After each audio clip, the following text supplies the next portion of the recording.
Hi, I'm Seungjun Ahn from the University of Florida, Department of Biostatistics, and I am happy to present our work entitled with the effect of tumor purity on the analysis of gene expression data. So the background, so we are interested in the tumor purity, which is defined as the proportion of the tumor cells in a solid tumor sample, which is also called the tumor microenvironment, which consists of tumor cells, immune cells, and other associated non-cancer cells, including blood and muscle cells.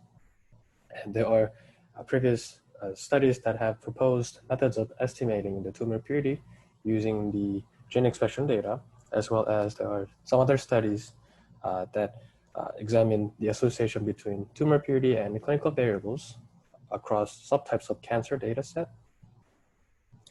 However, what really caught our attention was that there's no available firm reference study that examines the effect of tumor purity on the performance of statistical methods that has been widely used for analyzing gene expression data, such as differential network analysis or differential gene expression analysis.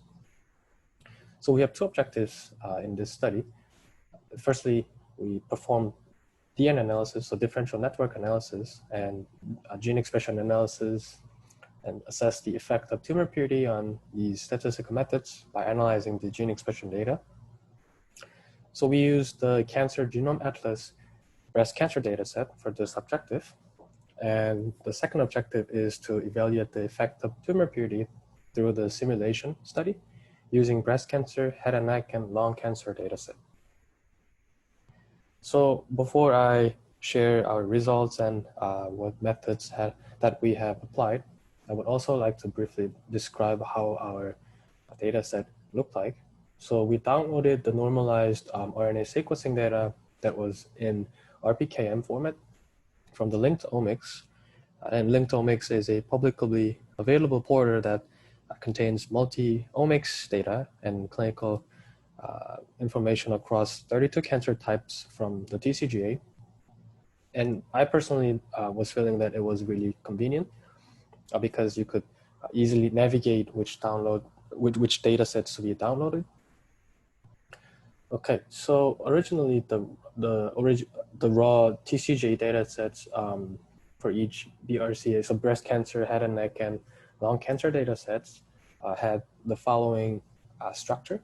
So we had about 20-something thousand genes from 10 patients for the breast cancer and about the half size for the head and neck and lung cancer data sets. And here are the items that we used for the data processing. So for example, we excluded genes without an untraced gene ID, and we also removed patients with missing tumor purity, age, and overall survival. And we also remove genes with more than 80% of entire samples with zero RPKM expression, as well as include genes that were identified in the reactant pathway database.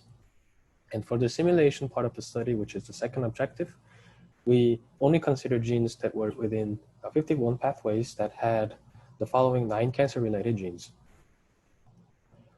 And as a result, here are the structure of the final data set, so reduced data set for each of the objective. And moving on to the statistical methods that we have applied for the first objective. So for the differential network analysis, it was performed to identify changes among gene associations. And for that, we applied the partial correlation. And for the entire analysis of our study, we have used R statistical software. And for the DNA analysis, we used the DNA path package using 652 reactant pathways.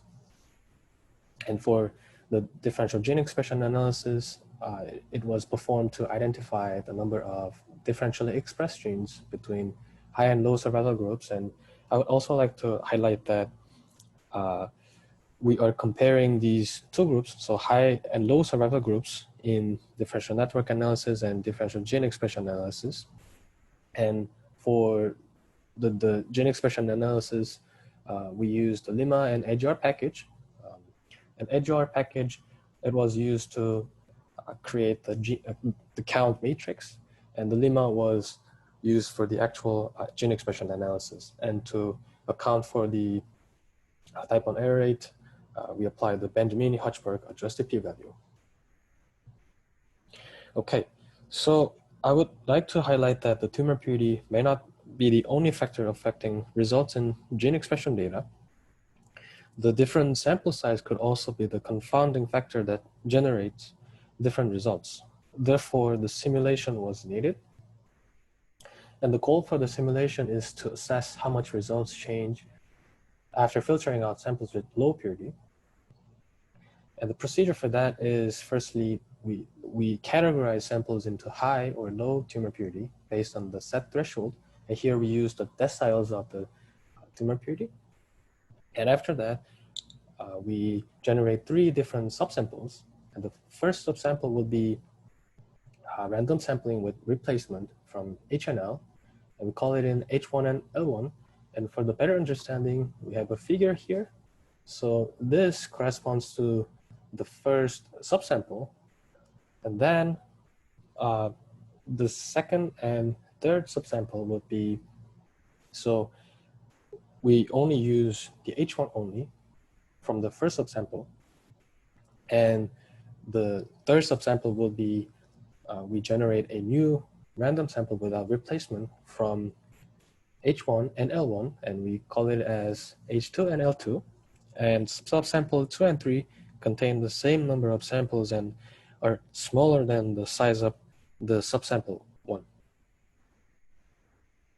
And how to compare results is through the Jukar Similarity Index. And how to read this mathematical notation is that, so the index is computed as a set of indices of genes, so intersected set of indices of genes between the 2 gene sets, divided by the number of union of set of indices of genes between the 2 gene sets. And here G represents a gene set, and for example, for the G sub 1, so F here is a function. So here in our case, it will be either differential network analysis or the gene expression analysis. So it takes the so H1 and L1. So it takes the first subsample as an input and outputs a set of elements, so a set of indices of genes that is stored as an element for the first gene set, which is G sub 1. And the same analogy is being applied for the G sub 2 and G sub 3. So now moving on to results. So for the first objective. Okay, so table 1 and 2. So here are the differential network analysis results when using the complete data set, whereas table 2 shows the end results of when we use high tumor purity, so purity value above 70%. And table 1, it sort of represents the TME, which is a tumor microenvironment nature. So the reason is that if you look at table 1, for the first and the third, the most significant pathway, which are the inflammasomes and the fibrin clot formation. So these are related to immune cells and blood, whereas other pathways are related to cancer progression pathway. So it has a mixture of non-cancerous and cancer-related pathways. Whereas table 2, we have more cancer progression-related pathways. For example, the most significant pathway for the table 2, we see that it's related to cell cycle, and the third most significant pathway in table 2, which is the degradation of hexane pathway, is also related to cancer-related pathway. Okay, but the main idea of showing these results is to highlight that we obtain different results qualitatively and also quantitatively when use the complete data set and when we focus on high tumor purity. So to visualize this finding, so we have this figure. So I depicted a specific pathway that was significant in both cases. So when using the complete data set and focusing on the high tumor purity. So here we see that, so based on the width and opacity of the edges, so we can observe that the two networks have a similar structure. However, one on the right have edges that are stronger and also more genes that are differentially connected. So it has a similar structure you could see, but it has more activity going on within the pathway. And moving on to, okay, so let's look at the most significant pathway when using high tumor purity only.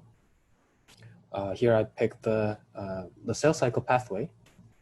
So when using high tumor purity here, you see that, and here we have the same pathway, but that was not significant when using the complete data set. So when looking at the figure, we find that there exists much stronger signal between genes and within pathway when we subset on high tumor purity samples compared with the full data set. And table 3 and 4 are the results of gene expression analysis using the complete and the high tumor purity only. And it also corroborates our idea that we get different results when we subset or not subsetting the high tumor purity samples. And moving on to the simulation part of the study. So here we expected to see a gap between the two lines, which suggests some effect of tumor purity on the gene expression data. And here we could see that there exists some effect on gene expression analysis because we detect some gap between the two lines. However, for the differential network analysis,